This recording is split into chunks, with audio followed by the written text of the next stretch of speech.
Kitchen में खड़ा होकर खाना बनाते बनाते शोभा जी की कमर दुखने लगा, पर वो क्या करे, इतने मेहमान जो आ रहे हैं। बहू की पहली राखी है। कल तक उसे उपहार लेकर मायके जाना था, पर अचानक बहू की माँ का फोन आ गया कि उसका छोटा भाई और भाभी आए हुए हैं। वे शादी पर नहीं आ सके थे, इसलिए वे आप सबसे मिलना चाहते हैं।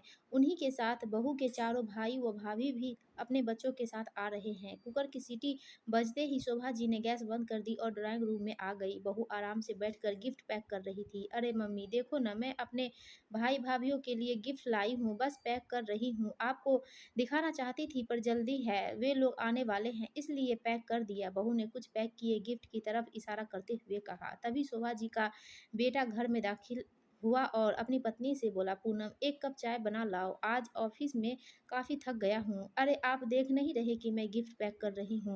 माँ आप ही बना दीजिए चाय, मुझे अभी तैयार भी होना है। मेरी छोटी भाभी बहुत फैशनेबल है, मुझे उनकी टक्कर का तैयार होना है। इतना कहकर पूनम अपने गिफ्ट पैक करने में लग गई। शाम को शोभा जी के ड्राइंग रूम में करीब 12 से 15 लोग बैठे हुए थे। उनमें बहू के चारों भाई, उनकी बीवियां, बहू के मम्मी पापा, भाई के बच्चे और उन सबके बीच मेहमानों की तरह उनकी बहू पूनम बैठी थी। शोभा जी ने इशारे से बहू को बुलाया और रसोई में ले जाकर कहा, पूनम सबके लिए चाय बना दे, तब तक मैं पकौड़े तल देती हूँ। क्या मम्मी, मायके से परिवार के सारे लोग आए हैं और आप कह रही हैं कि मैं उनके साथ न बैठकर यहाँ रसोई में काम करूँ? मैं तो कब से कह रही हूँ कि आप एक नौकर रख लो, पर आप है कि बस अब मुझसे कुछ मत करने को कहिए। मेरे घर वाले मुझसे मिलने आए हैं, अगर मैं यहाँ किचन में लगी रहूँगी तो उनके आने का क्या फ़ायदा? इतना कहकर पूनम किचन से बाहर निकल गई और शोभा किचन में अकेली रह गई। उन्होंने शांत रहकर काम करना ही उचित समझा। शोभा जी ने जैसे तैसे चाय और पकौड़े बनाकर बाहर रख दिए और वापस रसोई में खाना गर्म करने चली गई। बाहर के ठहाकों की आवाज़ें जब जब उनके कानों में पड़ती, उनका मन जल जाता। शोभा जी के पति एक दो बार किचन में आए, सिर्फ यह कहने के लिए कि कुछ रोटियों पर घी मत लगाना, पूनम की भाभी नहीं खाती, और खिलाने में जल्दी करो, बच्चों को भूख लगी है। शोभा जी का खून तब और जल गया जब जाते जाते पूनम की मम्मी ने उनसे कहा, क्या बहन जी, आप तो हमारे साथ जरा भी नहीं बैठी, कोई नाराजगी है क्या? सबके जाने के बाद पूनम तो तुरंत सोने चली गई और वे रसोई संभालने में लग गई। अगले दिन शोभा जी का मन हुआ कि वे पति और बेटे से बीती शाम की स्थिति पर चर्चा करें, पर दोनों ही जल्दी ऑफिस चले गए। 2-4 दिन बाद फिर पूनम की एक भाभी घर आ गई और उसको अपने साथ शॉपिंग पर ले गई। शादी के बाद से यही सिलसिला अनवरत चल रहा था। कभी किसी का जन्मदिन, कभी किसी की शादी की सालगिरह, कभी कुछ तो कभी कुछ। पूनम के घर वालों का काफ़ी आना-जाना था, जिससे वो तंग आ चुकी थी। एक दिन मौका पाकर उन्होंने अपने पति से इस बारे में बात की। सुनो जी, पूनम न तो अपने घर की ज़िम्मेदारी सँभालती है और न ही दिनेश का ख़्याल रखती है। मैं चाहती हूँ कि उसका अपने मायके आना-जाना कुछ कम हो। शादी को साल हो गया और बहू आज भी महीने में 7 दिन अपने मायके में रहती है और बाकी के दिन उसके घर का कोई न कोई यहाँ आ जाता है। सारा दिन फ़ोन पर कभी अपनी मम्मी से, कभी भाभी तो कभी किसी सहेली से बातें करती रहती है। देखो शोभा, तुमको ही शौक था कि तुम्हारी बहू भरे पूरे परिवार की हो, देखने में हीरोइन हो। तुमने खुद ही तो पूनम को पसंद किया था। इतनी लड़की को नापसंद करने के बाद अब तुम घर के मामले में हम मर्दों को ना ही डालो तो अच्छा है। शोभा जी सोचने लगी कि बात भी सही है। मैंने कम से कम पचासों लड़कियों को देखने के बाद अपने बेटे के लिए पूनम को चुना था। तभी पति की बातों से शोभा की तनता टूटी। वे कह रहे थे, शोभा तुम कितने दिनों से कहीं बाहर नहीं गई, ऐसा करो तुम अपनी बहन के घर चले जाओ, तुम्हारा मन अच्छा हो जाएगा। अपनी बहन से मिलकर अपना दिल हल्का करने की सोच से ही शोभा जी खुश हो गई। अगले दिन ही वे तैयार होकर अपनी बहन से मिलने चली गई, जो पास में ही रहती थी। पर बहन के घर पर ताला लगा देखकर उनका मन बुझ गया। तभी बहन की एक पड़ोसिन ने उन्हें पहचान लिया और बोली, अरे आप शोभा जी हैं ना, राधा जी की बहन? जी हाँ, आपको पता है राधा कहाँ गई है? राधा जी पास में के बाजार तक गई हैं, आप आइए ना। नहीं नहीं, मैं यहीं बैठकर इंतजार कर लेती हूँ, शोभा जी ने संकोच से कहा। अरे नहीं शोभा जी, आप अंदर आकर इंतजार कर लीजिए, वे आती ही होगी। उनके बहुत आग्रह पर शोभा जी उनके घर चली गई। आइए, अंदर आइए ना, सुधा ज़रा पानी लेकर आना, उन्होंने आवाज़ लगाई। अंदर से एक बहुत ही प्यारी-सी लड़की बाहर आई। बेटा देखो, यह शोभा जी है, राधा जी की बहन।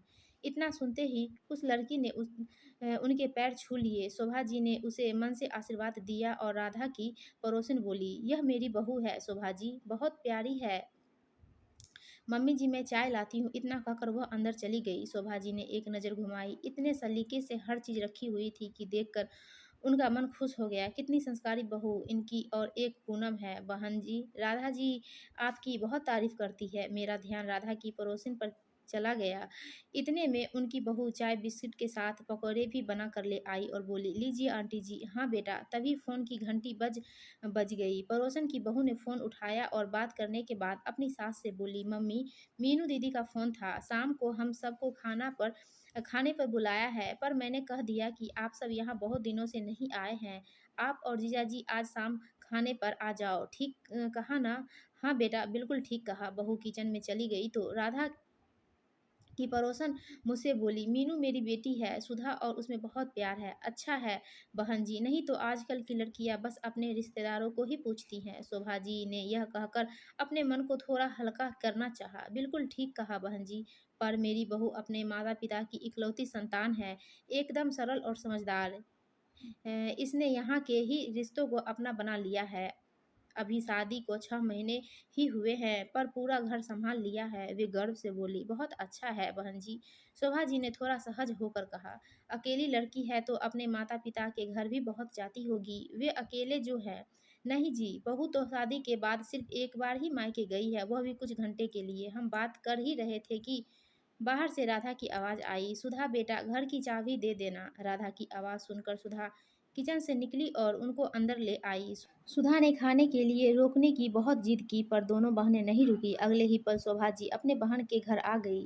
राधा के दोनों बच्चे दूसरे शहर में रहते थे, वह और उनके पति अकेले रहते थे। दीदी, आज मेरी याद कैसे आ गई? राधा ने मेज पर सामान रखते हुए कहा, बस यूं ही। तू बता कैसी है? मैं तो ठीक हूँ दीदी, पर आपको क्या हुआ कि कमज़ोर होती जा रही हो? राधा ने कहा। शायद शोभा जी की परेशानियाँ उनके चेहरे पर भी झलकने लगी थी। आंटी जी, आज मैंने छोले बनाया है। आपको छोले बहुत पसंद है ना? आप तो खाने के लिए रुकी नहीं, इसलिए मैं ले आई और इन्हें किचन में रख रही हूँ। अचानक शोभा दरवाजे के अंदर आई, किचन में छोले रख कर मुस्कुराते हुए चली गई। बहुत प्यारी लड़की है। शोभा जी के मुँह से अचानक निकल गया, अरे दीदी, यही वह लड़की है जिसकी बात मैंने दिनेश के लिए चलाई थी, याद है ना आपको? इनके ऑफ़िस के एक साथी की बेटी है। दीदी, आपको याद नहीं आया क्या? राधा ने शोभा जी की याददाश्त पर जोर डालने को कहा। अरे दीदी, जिसकी फ़ोटो भी मैंने मँगवा ली थी, पर इसका कोई भाई नहीं था, अकेली बेटी थी, इसलिए आपने फ़ोटो तक नहीं देखी थी। राधा की बात से शोभा जी को ध्यान आया कि राधा ने उनसे इस लड़की के बारे में कहा था, पर उन्होंने कहा था कि जिस घर में बेटा नहीं, उस घर की लड़की नहीं आएगी मेरे घर में, क्योंकि माता-पिता कब तक रहेंगे? भाइयों से ही तो मायका होता है, तीज त्योहार पर भाई ही तो आता है। यही कहकर उन्होंने फ़ोटो तक नहीं देखी थी। दीदी, इस लड़की की फ़ोटो हमारे घर पर पड़ी थी। मैंने अपनी पड़ोसन को फ़ोटो दिखाई तो उनको लड़की पसंद आ गई और आज वह उनकी बहू है। बहुत गुणी है सुधा, अपने घर से के साथ-साथ हम पति-पत्नी का भी खूब ध्यान रखती है। आओ चलो दीदी, हम खाना खा लेते हैं। छोले के स्वाद में शोभा का एक और गुण झलक रहा था। घर वापस आते समय शोभा जी को अपनी गलती का एहसास हो रहा था कि लड़की के गुणों को अनदेखा कर उन्होंने भाई न होने के दकियानुसी विचार को आधार बनाकर सुधा की फ़ोटो तक देखना पसंद नहीं किया। इस एक चूक की सज़ा अब उन्हें ताउम्र भुगतनी होगी। दोस्तों, आपको ये कहानी अच्छी लगी तो प्लीज़ हमारे वीडियो को लाइक कीजिए और चैनल को सब्सक्राइब